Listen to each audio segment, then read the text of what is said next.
Welcome to the DevReady Podcast, where we're helping non-techs build better tech. Today we have Ben Shapira joining us. Ben's a digital brand strategist and talking all things customer-centric design. Got a bit of focus on e-com, but today we're here to talk about how personas can affect a business and the way you market, brand your business out into the marketplace. Ben, thanks for joining us. Good to be here. So Ben, tell us a little bit about you, your background, your history, maybe some of the things that you've worked on in the past. Sure. I've been working in the digital marketing space for about 24 years. I'm originally from Toronto, Canada, and I've worked for some digital specialty agencies, but mostly I've been working for some of the big multinationals as in a leadership position. My last leadership role was head of digital for Clemenger BBDO. Okay, so some big roles there. So as a Hmm. part of 24 years in this space, you've seen a Yeah. lot of change, I would imagine. Well, when I started, Microsoft front page extensions were all the rage. Yeah, nice. Haven't heard of that for years. So over the journey, what are some of the things that you've seen? Any fads across the journey? So what have you seen in the space that's grown, come in, come out? Well, it's interesting because when you first started back in 1996, Uh-huh. trying to convince businesses that the internet was of value to them was really interesting. Most businesses, the technology was still very juvenile, so most businesses just had brochure sites, and e-com was incredibly expensive.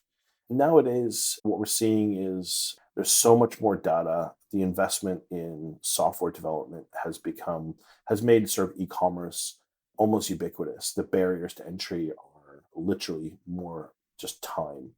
I mean, you could set up a Shopify site within an hour if you really wanted to. Correct. It's so much more commoditized now. Absolutely. Mm. And that sort of pushes things both ways. It's a good thing in the fact that the barriers to entry are low and that everyone gets a chance to get their businesses online, especially in sort of the COVID area where you've got middlemen like manufacturers, wholesalers, distributors who have historically not had a direct to consumer presence, but now they're sort of left with inventory that they have to get rid of. And until the retail space comes back, a lot of them have been coming through for advice on how to build an e-commerce presence. On the flip side, the commoditization of the product has also lend itself to having some very poor executions that there's been a bit of a stain on the idea of web development as a whole in some cases. And you've seen this in areas like SEO and SEM in the past. Web development kind of needs to brush up a little bit to make sure it polishes its reputation. Yeah, There's web developers, and then there's web developers who know what they're doing. Yes, I exactly. think that's what it comes down to. Because it's so easy to do, everyone can jump into it. And if someone's done it for a little bit of time, they think they can do it as a job or for other people, Yes. and they get it in over their head too quickly, and they don't realize. Yeah. Is a nice way of saying it. It's like the old days when you used to have someone's cousin's friend's daughter's brother-in-law used to be a graphic designer, and they would design you a logo. And 9 times out of 10, they would just open up Microsoft Office or Microsoft Word, type in your name, and change the font, and that would be it. it's a great level of skill set there. But like you said, it's very easy to, like e-com, right? So Shopify website can turn it on in an hour. Doesn't mean you're an e-com developer. No. Yeah, so It also doesn't guarantee you any sales, and that's sort of the flip side of things as well. Just because you have a presence doesn't necessarily guarantee you any value in the long term. Yeah, so business is not about opening up a doorstep. In the back in the day, it was putting a sign up and opening up a door to a retail shop. Doesn't mean you're going to get sales. It's the same thing, right? So nothing's really changed there. It's about how do you market it? How do you differentiate? Why are people actually going to be drawn to you? There's so much noise out there. How do you differentiating in the first place? How are you attracting customers, right? Yeah, and really what that comes down to is understanding your audience. And this, I think, lends itself to the topic today is, understanding your customers. Yes. Where are they? Who are they? How do you attract them? How do you leverage them? And how do you build your business off the back of your customers? Because historically, we've built e-commerce presences around the business processes, around how the business wants to operate. And I think one of the great trends in e-commerce is that we're moving towards a consumer-centric approach. So we build around how the customer would prefer to engage with your brand, as opposed to how your brand would want to force your consumers to engage. Let's dive in on that. So the topic that we're talking about, personas. So Mhm. personas are type of customers, people. Who are they? Yeah, what do they care about? What do they love about your brand? How are you going to attract them? What would you consider a persona to be? Well, so historically, we've described customer segmentation was the historical term, Hmm. and we would basically describe them in sort of broad strokes based on about 100 years or so worth of traditional marketing approaches. So we've used typical demographic breakdowns like age, education, disposable income, where they're physically located, and we've sort of used those terms to give us a broad sense of how we would break down our audiences. So I'll give you an example: the primary grocery buyer. Hmm. This particular persona typically is a woman between the ages of roughly, say, 25 and 40. So covers a couple of different age demographic splits. She typically has 2.2 kids, very time poor. A bit of a split on whether or not she's working or not. Historically, she was a stay at home mom. Now, as we get into some more modern times, she may or may not have a job. But the great thing about the digital side of things is that it's given us so much richer data sets to pull, and it's given us the ability to really take our storytelling of how we describe our customers into far more detail than what we could historically. And that's a little bit to do with stuff like Google Analytics, but mostly where it comes of great value to us is the social media side of things, because it allows us to capture interest based segmentation. So we understand what our audiences like to do, what their hobbies are, what their friends like to do, what kind of activities they like to do, and it really builds a richer story around our customers. So the idea of customer segmentation has now allowed us to break down our consumers into what we now call personas. Typically they're basically when I teach my students at Swinburne, I usually basically tell them, tell a story about your customer. Choose a photo, give them a name, give them a background story.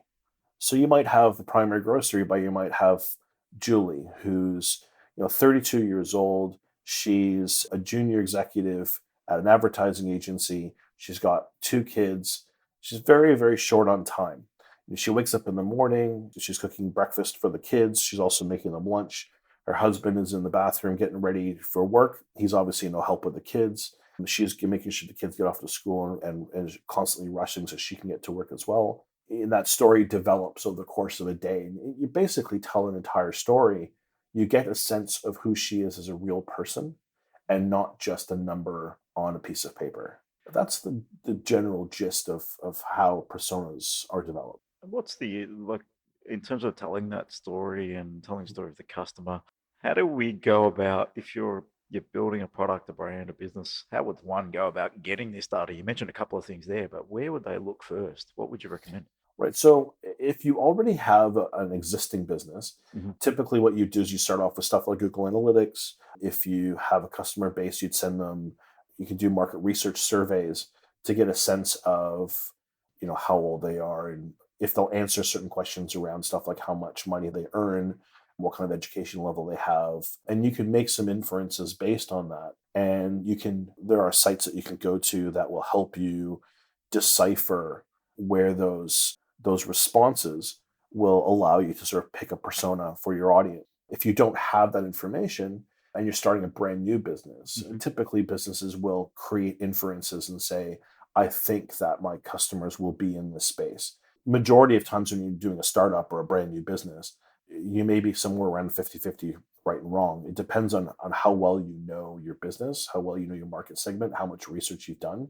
In my particular case, for my startup, I'm investing a huge amount of time talking to people in the industry that this app is going to be developed for Hmm. to understand who these people are, what makes them tick, what features they would prefer as a minimum viable product, and what features can wait for a sort of a second or third iteration.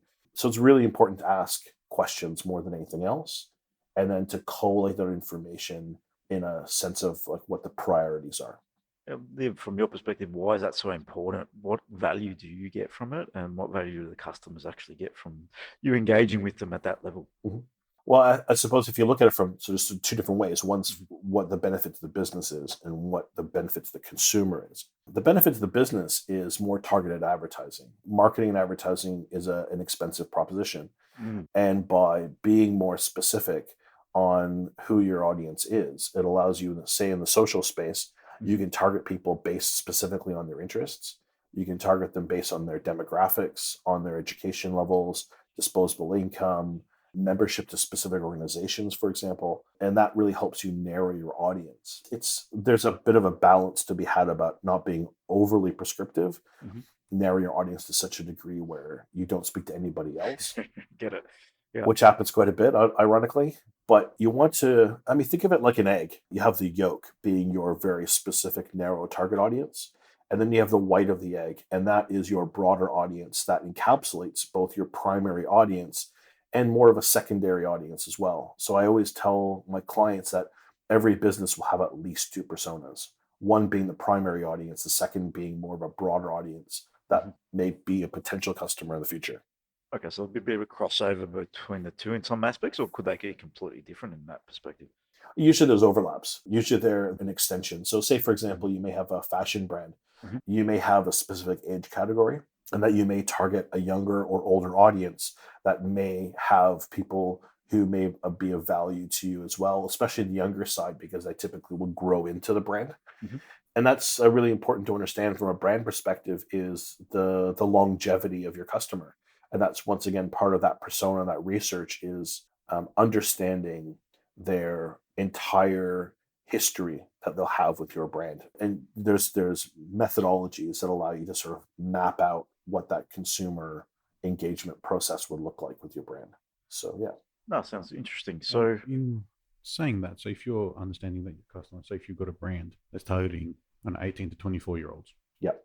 if you know that they're going to age up, would you start then targeting the next bracket where your clients are going to move into, and Yeah, try and come up with services and products to facilitate to keep them as loyalists against your brand for the lifetime?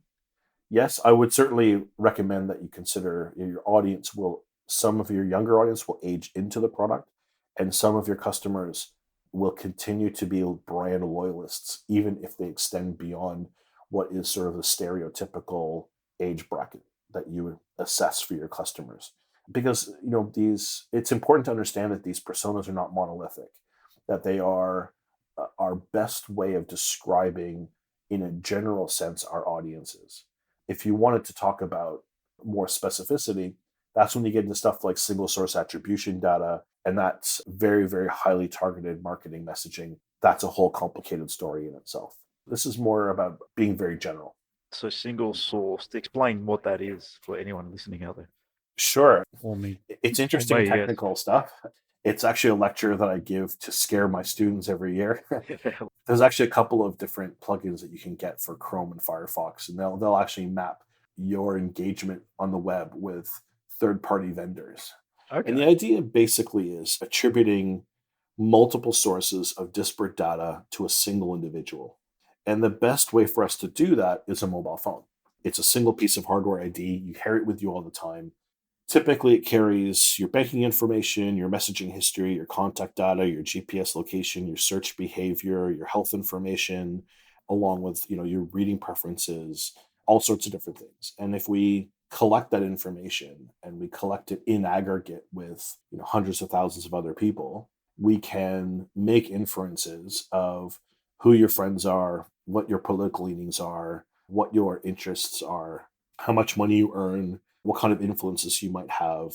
And it's kind of interesting. Well, while we don't necessarily know your name, we can target you very, very specifically.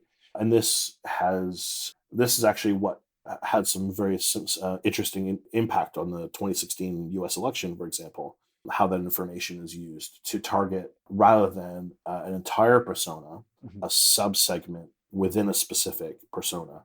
So, you can target people based on their specific choices in terms of their religious affiliation, their political affiliation, their choices around specific political issues. Yeah, there's so So much that technology's opened up in terms of how Yeah. we can market, and so much tracked right now. And everybody, I think some people just don't realize how much you are being tracked in terms of what's going on with our Yeah. search history. Google's following us around, or Apple is, whatever it might be, depending on the tech you're using. It's just, it's all around us, and we're all opened in terms of where we're at. Yeah, it's interesting that many people who have Alexa or Google Home or these types of these devices don't really appreciate the fact that while Google will say, "Oh, we're not listening to you all the time," the idea that they're not is not. I don't want to swear, but it's a little bit of bull. The fact is that in order for them to listen to you to say the key phrase to wake up the device, they're listening to you. And historically, Facebook has denied that they're listening to you in the background on your phone, as long as the phone is on and woken up. And typically, if you can measure that. I mean, if you have a conversation with your friends and you're constantly checking your phone, they're hearing little bits of your conversation about your plans to travel to Bali next year. And very soon you end up seeing ads for Bali. It's inevitable that the fact is that we're all being listened to and our personal privacy is at stake. But it's really important to understand that those personas and that data that's being collected has both positive and negative connotations. We're sort of briefly talking about the negative, but the positive is for brands is that they can really effectively communicate with their customers, and that as a customer, you get to get targeted with ads that will actually provide some value to you, will speak to your interests and provide you with, Black Friday and Cyber Monday is on right now, and you will get deals specifically for your hobbies and interests. And that's a good thing. Yeah, it's better to get targeted stuff. It's better for the business and for the consumer, because then it's actually something they might be interested in, rather than the blanket ad campaign that tries to target 10 million people and has a 2% hit rate. Exactly right. Instead of having a billboard on the freeway, which targets all 1.5 million people coming over the Westgate, you can target people on, say, Facebook or on Google AdWords. You'll spend a fraction of what it would cost for the billboard, and you'll actually capture people who are specifically in that conversion funnel who are prepared to purchase. Yeah, and that specificity that you can get out of Facebook and Google has changed the landscape dramatically from when it happened. Yeah, absolutely. Yeah, it's surprising how detailed it gets. But look, from a brand perspective, if you're trying to grow a social presence, content is key. But how do you know what content is going to resonate? Well, Facebook will give you a sense of the size of your audience based on the kind of interests and demographics that you put in. And they've recently, ironically, this new product that they've offered is called Facebook Experiments. And it actually allows you to conduct A/B split testing. So you can trial different messaging to your same demographic group and see what messaging will actually be more effective, so that you can target your ads and your valuable investment in a much more tailored way. Yeah, it's hard to put a price on that for a business to be able to run that with a couple of clicks of a button and refine the message near instantly if you're getting enough traffic, and then increase conversions as a result. Especially if you're a new business or a business that is potentially has a limited budget, this gives you much more control over targeting your specific audience and growing your business effectively and organically. So you're not looking for business loans and that sort of thing. It's a great way to move forward. Even just from our little dabbling into Facebook ads that we've done, the feature that they've got similar audiences. Where you can just you can have the Facebook pixel, which everyone's heard of. That's how they sort of track where you go across the internet, and that's how they can then drive their ads to you. Yes. If you get people going to your website, they're tracking that audience and what their interests are. Yes. You can then enlarge the size of your audience by saying, find me people similar to this group of people, without them ever having gone to your website. That's right. Now target, people who are interested but have never heard of you. Yeah, the product is called a lookalike audience. And what there's actually a few ways of using that. So one is, yes, exactly, people who come to your website and who've engaged with other websites, all which have tracking pixels on them, and they can make inferences based on how long you stayed there, what you've engaged with, what you've purchased. But also, that's using the Facebook pixel. What you can also do is, if you have an e-commerce site, you can export the email addresses of your customer base, and you can upload them into the system and say, give me a lookalike audience that looks like this email list. And Facebook will match as many email addresses as they can with real accounts, will assess the very disparate demographic data that overlaps between all these audiences, all these individuals, and create a sort of shadow profile to look for across their network. And then we'll start allowing you to organically speak to those people. There's no hiding. Well, I mean, to be fair, even if you don't have a Facebook profile, you have a Facebook profile. You have what's called a shadow account because you're interacting with a pixel. Yes. It's the same thing with Google Analytics, is that you're engaging with sites that have this tracking code on it. Your browser typically allows cookies, and it will track you as you move from site to site to site. Even if you set your browser like I do, where it deletes cookies every single time I close my browser, every single time I come back, it recognizes me again. Yeah, they use all the different metrics that they've got on the browser, everything else, user agents, whatever else they can get. So in essence, knowing your persona is quite powerful to a business, because then you've got ability to market, ability to test, ability to get really hone in on that market, even using those test features in Facebooks, etc. You can actually really hone in, understand the messages, what's going to work, what's going to resonate. Where do you recommend someone starts in terms of all this sort of stuff? Where should they start if they're thinking about it, if they're in business, or if they're new? What should they be doing to get involved in this world? Because if they're not, they're probably missing out on quite a bit, one would imagine. I suppose it depends on how deep you want to get into it. I mean, I highly recommend that engaging with an agency or a consultant is always the best way to go, because they have the skill set, they have the professionalism, the history to understand the data, what it means, and where to access more information. But if you want to educate yourself on an individual basis, looking at your Google Analytics right off the bat, you'll get some, pretty basic information. You'll get age splits, you'll get geographic locations, and geographic information can get right down to sort of the local council area. You can also look at affiliates. So that would be like finding out what kind of other categories of interests that these people might have. If you have a Facebook tracking pixel, it'll give you information over what other websites these people have visited, what kind of interests they have, where they overlap. But if you want to educate yourself around what personas are, what kind of general breakdowns in demographics that we typically use and what we call them, there's basically three main websites that I would suggest that you would look at. One being Pew Research, which is based out of the US. All of these services they have a free component and they have a paid component. Nielsen data. Nielsen has a fantastic set of segmentation rules, and they actually have a product that allows you to query through their systems. And there's one other one called Helix Personas. And with that one, it actually allows you to understand the actual name of the personas and provides you a little bit more of a demographic breakdown and adds to the knowledge that you already have. So there's some good tips there. Just to close the loop, to give people a bit of an understanding of the power of a persona and what this can do within a business. Can you talk to some examples of how you've utilized this, grown campaigns, and what sort of results you may see if you do get this right? Yeah, sure. So I had a client in the fitness space a few years ago, and looking through their data, looking through actually going to multiple different venues, they're a national chain, and speaking to their customers and speaking to the sales staff, and then sort of referring back to some of these research firms, I was able to sort of break down that the type of customer that was coming in could be broken up into sort of four key areas of interest. And it was partly based on age and time and locations, but a lot of it had to do with what they wanted to achieve. And those goals, or what we call fitness solutions, it was really interesting because a lot of them had gender splits, age splits, had differences in disposable income, ironically. Interesting.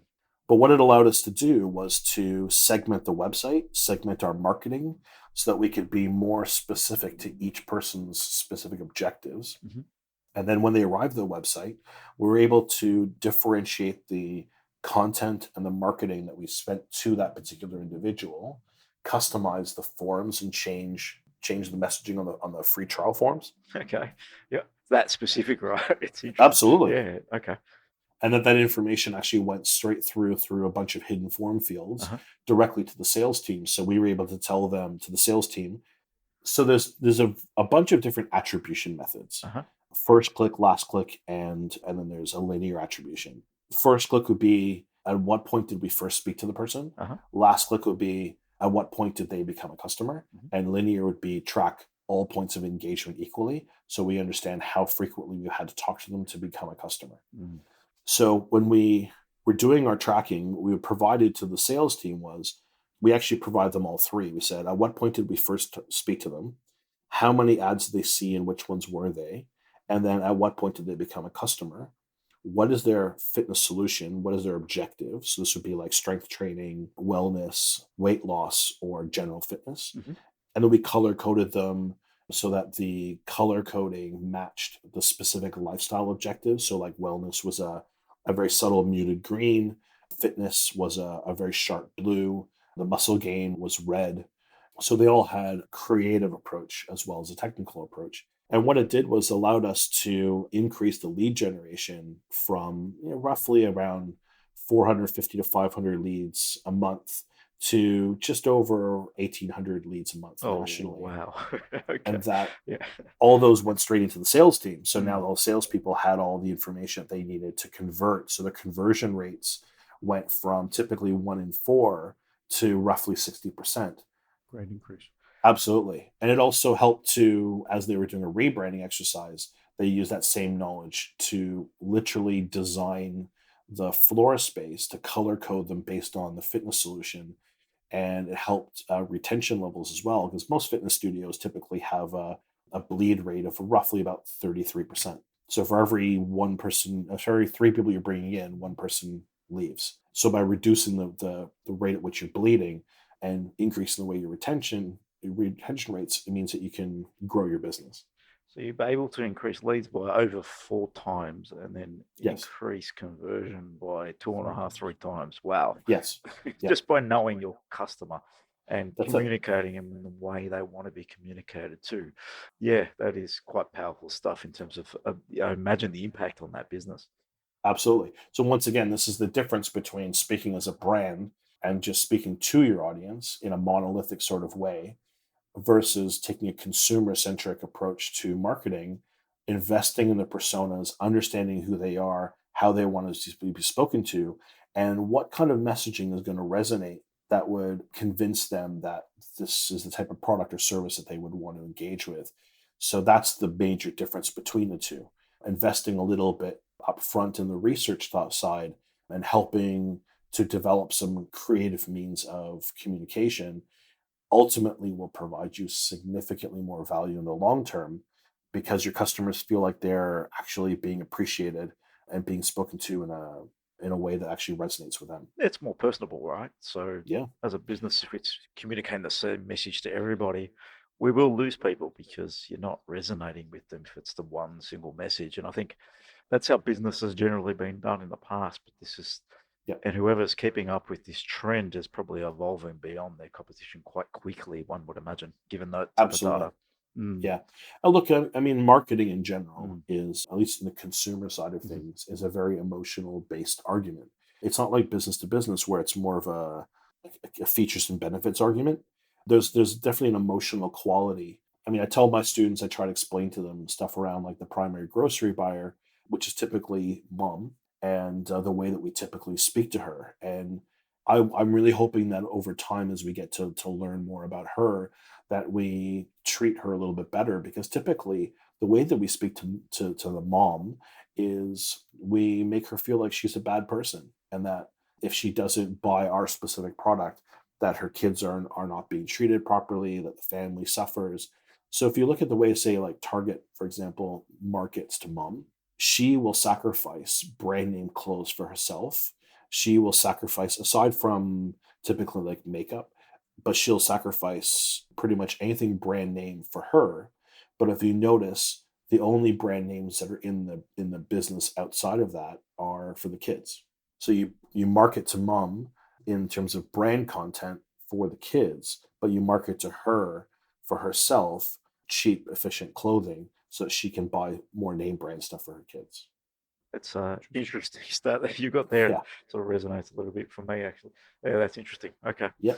I mean, if you really want the psychology of it, Mm, Costco, yes. I think, has done probably one of the most innovative processes where they've really evaluated the floor plan of their entire store. Okay. And as you walk in, always what typically happens is that when you walk in, the first thing that you see are electronics and hardware. And the reason for that is to split that off from the family group Split that off and from the family group. split that Oh, off because right off dad the wants to bat. go look there, and then mum will take the kids and buy everything for the It's kids. right. I've done that when I go in there. I just walk around the TVs Yeah. first. That's exactly right. And they also Electronics, have the toys on the side. tools, yeah. And then once dad split off because he's more concerned about total cost, like total spend, Hmm. once he's separated from the family group, then the next section you go into is typically going to be the area with all the discount clothing, which is mostly geared towards the kids and dad. But you go into the discount clothing area next. And then from there, you go into the groceries. And at the very end, that's when you get into the name brand cosmetics and you get into some of the more family oriented discounts. So mom is always the last one to be tailored and marketed to, but the family comes first. Which is the way mum generally puts herself in a relationship in a family, right? So it's That's exactly interesting the right. way they've laid that out. Yeah, just Yeah. looking at it from a marketer's perspective and how things are put together is quite insightful from my perspective. Hopefully, everyone listening out there in terms of why you might need to, if you are looking to build a brand and a business, engage someone that is independent to your brand. So, in terms of talking to that a little bit, Ben, like as a business, would you recommend bringing someone from the outside in to help look at this with you, or how would you recommend someone approaching this? Yeah, look, I mean, internally, you can try to collect as much data as you can, but I think engaging an external vendor provides you with both the longevity of their career, so their knowledge of how businesses operate around different consumers, around the psychology of their purchase history, and it also allows them to bring knowledge about competitors and competitor behavior and historically how to take those personas and leverage them to the more maximum effect. And if you also find the right vendor, they will also help you by training you, teaching you what the information that they've gathered and explaining how they've come across these decisions and eventually help you learn how to take care of at least the most basic stuff internally and have more of a partnership rather than a symbiotic relationship. But ultimately, yeah, I would say an external vendor will always provide you with greater value. It's an interesting take because yeah, it's probably they've got the knowledge, they've got the capability, and across any Yeah. industry, if you don't have the expertise internally, or you don't employ someone in that has that domain name experience or domain experience for years, they're Mhm. starting from scratch. It's difficult, right? So you don't have that depth and breadth of knowledge and information of working with multiple vendors, industries, and all the learning you take with that. That's in any Yeah. space. That's why there are specialty experts in certain areas, and this is definitely one of those. Yeah. And Um, look, as a business mm, owner, they're time poor. They need to focus on sales, administration, marketing, production, mhm. distribution, logistics. They have so many things to work on. They cannot be an expert at everything. So it's really important to surround yourself as a business owner with people who are experts in their field. Now, you have to be mindful that, the more experts that you have or the more vendors you have, the more expensive it can become. However, it's important to take sort of one step at a time. And understanding your consumer is probably the very first step that you'd ever have to take. And keep in mind that this isn't just about acquisition. It's not about just reaching out and speaking to a broad audience, bringing them in and buying. It'll also help you with post sale remarketing, post sale loyalty, making sure your customers turn into repeat customers. Understanding the longevity of their engagement with your brand over either a product life cycle or a consumer life cycle allows you to define all the different points in your engagement with them in which you can then market to them, sell to them, and earn revenue from them. So it's really important that you do your research. Yeah, so it's always much easier to work with current clients, and we need to support them and nurture them through a relationship. It's just selling once off is not a smart business decision and never going to serve a Sure. business longevity, right? So Yeah. understanding them in detail is going to serve you in the long run and keep repeat customers there with you and adding value, because the more you understand your customers, the more you can evolve products to serve them better too. It's not just about throwing something down their throat. It's about how do you evolve as a business to better serve Yes. the market, the community, and the industry as a whole. I think there's lots to be said to that too. Yeah. I mean, look at if you take baby bunting as an example. Hmm. When they come into the store and you have a newborn, for them to start providing you with products and services that meet your specific needs, you're going to obviously need a stroller, you're going to need a proper bedding, you're going to need ways to feed and take care of your kid, how to entertain them. But what it also allows them to do is they understand that over the next, until that child is, say, a toddler or a certain age where they grow out of your offering, there's going to be key milestones, and typically that's age related, at which their service offering, the way that they speak to you, the way they target you, and the products that they offer will need to change. And mapping out what they know about that customer, that journey, and the audience, they can develop triggers that will be an automated approach to marketing. And that's typically through your CRM software. So that's sort of the flip side of how consumers can be of value to you once they become a customer. Collecting that data post sale and understanding how you'd engage with them over the duration of their potential value to your business. That makes a lot of sense to anyone that's a parent out there. They have a newborn, they know who you are, and then they can market Yeah. you. They know how old the newborn's going to be in a year, in 2 years, Mhm. etc. So they can continue to market different offers and opportunities to serve that customer better. Sure. I mean, look at how, so say for on Mhm. Facebook, for example, you announce that you're engaged. Mhm. You're immediately going to start seeing ads for honeymoons, Yes. for your wedding, for the bands, for the flowers, for your food, all that stuff. But what's interesting is once you've come back and after, say, the first year or so, especially if you've either recently announced that you're pregnant or there's some indication that you might be or becoming pregnant, Mhm. what you'll probably end up seeing is not just baby bunting, but you're also going to see ads for life insurance. You're going to start seeing ads for new home purchases. You're going to Cars. see, pardon me? Cars. Yeah, Yeah. exactly. It's going to be bigger, more Mhm. stable Mhm. vehicles. You're probably going to go to see ads for more family friendly vacations as opposed to crazy hedonistic trips. So every brand needs to be able to understand the trigger points, the triggers at which you can enter the lifespan of a customer. And this is the only way you're going to know this is by understanding who that customer is, doing your research on their personas, and what their likely longevity will look like. In this area, Ben, specifically for you, what drives you? What do you love about marketing and this specific area? Why have you been in this industry for 24 years? Look, I mean, I started out as a graphic designer, and in fact, I still do all the UX and UI work for big multinational corporations. I spent the last 3 years doing all the UX work for Repco, and it's been an absolutely fascinating journey with them. What I really like is being able to take a brand that is already in market or is about to hit market, help them really understand who their audience is, and help them achieve more. And more doesn't necessarily always mean money. Sometimes it's about better value, sometimes it's better customer service, sometimes it's about better reviews. But in all senses of the word, it's about putting the customer at the center of the journey and helping the brand better understand their customers. And I find the psychology of it, quite fascinating. And when the results really, turn around, it's always quite satisfying. Yeah, there is a lot of reward for that effort and Mm. putting it in, understanding the personas, it's working with the brand, serving them in the best capacity. In the numbers of increasing leads 4 times, etc., from the fitness Mhm. definition, that's quite satisfying to be involved in that and have a part of that, Yeah. one would imagine.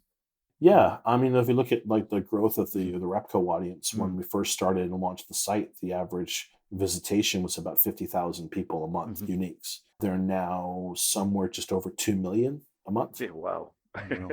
So that growth is partly because of SEO, partly because of UX. I mean, their conversion rates on their website has gone up. I mean, I can't give you specific numbers, of That's course, okay. but Yeah. the conversion rates have gone up by about 400 to 500% over the 3 years. And that's because, every single time we've launched something, we've taken our time to understand the impact that it's had on our consumer segments.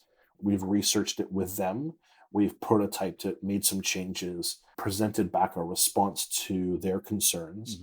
And the changes that we've made have always been, positive. So part of this is also understanding how you can better your business, not just from a marketing perspective, but also from an engagement perspective with your product, service, app, website, whatever it might be, by understanding how the customer actually wants to engage with you. You mentioned at the start, we need to understand the consumers, and we're talking to non-tech building better tech, and there's no better way to understand your consumers than getting into this data. Now, it might be someone out listening out there might be B2B, but there is B2B data that exists in the world. So, and then Yeah. defining product, defining MVPs really should be driven by that consumer. And I think people get a little bit lost when they jump into product and trying to build some piece of technology. They just focus heavily on the tech based on their experience and their little world.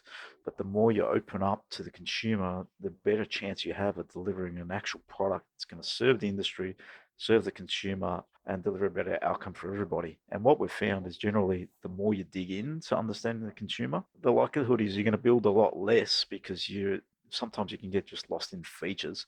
When you get into technology, just keep building feature. The more we put, the more that's going to benefit the user. But sometimes that's not necessarily the case. There's more simplistic. Solving one problem can deliver a better outcome for everybody involved. Absolutely. It's the same. It's the same thing in food preparation as it is for e-commerce. Less is more.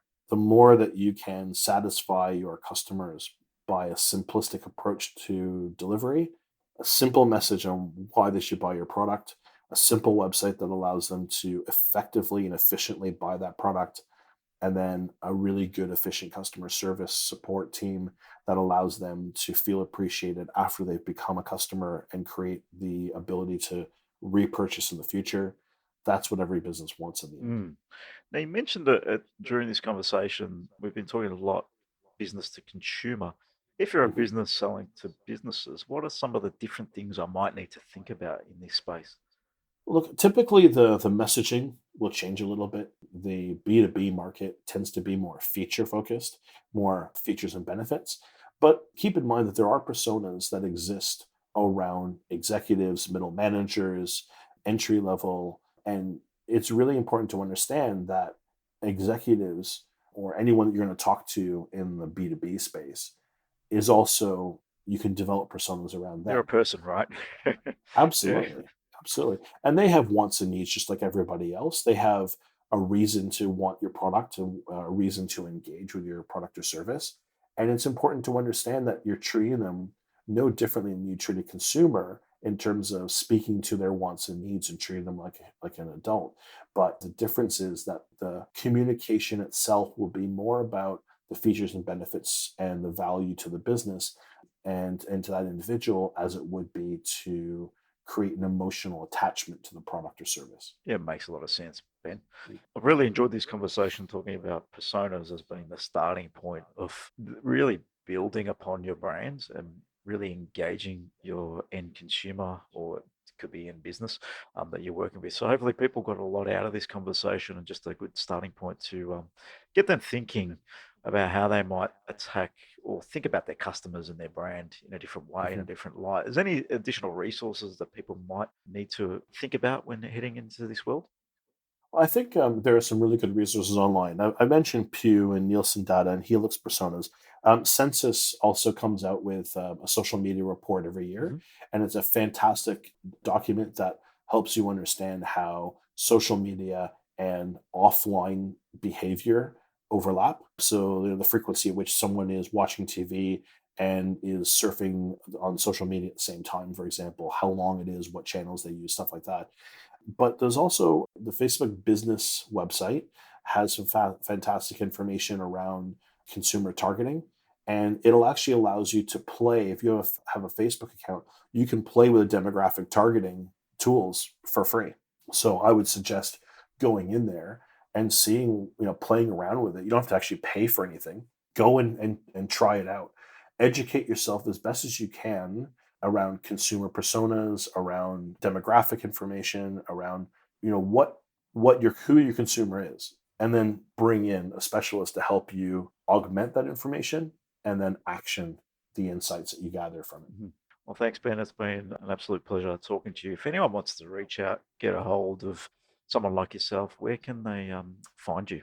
They can go to my website, benshapira.com, and it contains information about the variety of services that I offer, or they can find me on LinkedIn as well. Well, thanks, Ben. I really appreciate the chat today, talking all about personas, but what that actually means to a business and the impacts that it can have in terms of results at the end of the day. So, Yeah, it's been amazing to hear some of the outcomes that can get turned around by just putting a lot of effort. description to a face.